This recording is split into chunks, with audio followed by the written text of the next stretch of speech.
Praise the lord. దేవుని పరిశుద్ధమైన నామమునకు మహిమ కలుగును గాక. ఈరోజు దేవుని వాగ్దానము, ఆయన ప్రతి వానికి వాని వాని క్రియల చొప్పున ప్రతిఫలం ఇచ్చును. రోమపత్రిక 2వ అధ్యాయము 6వ వచనము.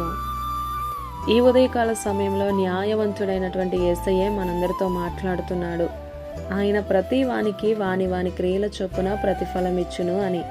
నీవు ఆలోచిస్తే నీవు జన్మతో పాపము, ఆలోచనతో, చూపుతో, చేతలతో, తలంపులతో, మాటలతో, ఆశలతో రోజు నీకు తెలియకుండానే ఏదో ఒకలా పాపం చేస్తూ వస్తున్నావు. జీవితం మొత్తాన్ని పాపానికి బానిస చేసి మంచిని ఎలా కోరుకుంటున్నావు? చెడు చూసే నీ కన్నులకు అసలు పరలోకం ఎలా వస్తుంది? చెడు పలికే నీ పెదవులకు ప్రార్థన ఎలా ఫలిస్తుంది? ప్రియ సహోదరుడా, సహోదరి, ఆలోచించు. ఇకనైనా మార్పు చెందు, సరిచేసుకో, సరి అయిన మార్గమును అనుసరించి నడుచుకో. తద్వారా దేవుడిచ్చే పాప క్షమాపణను పొందుకుంటావు. నీకున్న పరిస్థితులను కష్టంగా ఉండవచ్చు. ఆ కష్టం ప్రార్థన నేర్పిస్తుంది. నీకిష్టమైనవన్నీ వదిలి దేవునికి నచ్చేలా బ్రతికితే త్యాగం చేసినట్టుగా మారిపోతావు. నీకున్న శ్రమ ఓర్పును నేర్పిస్తుంది. నీకున్న ప్రేమ ఇతరులను క్షమించడం నేర్పిస్తుంది. నీవు పొందే ఆ విజయం నీ గెలుపు విలువను తెస్తుంది. ఈ అనుభవాలన్నీ కూడా ఆత్మీయ పాఠాలు నేర్పిస్తాయి. ఎంత ఓర్చుకుంటావో అంతగా నేర్చుకుంటావు.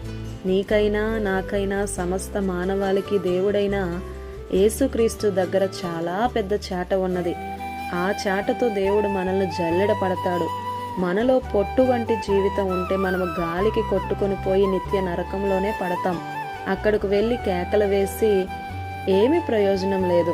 మనలో గింజ వంటి జీవితం ఉంటే మనము దేవుని కాళ్ళ దగ్గర ఉంటూ నిత్య జీవాన్ని పొందుకుంటాం.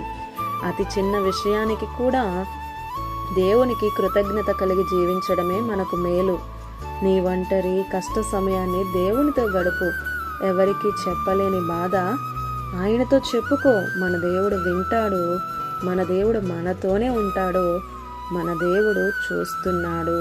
ఆమేన్. ఇది నా వాగ్దానం మనందరి జీవితాలలో నెరవేరాలని కోరుతూ దేవుని సువార్త పరిచర్యలో మీ సహోదరి ప్రసన్న. ఆమేన్.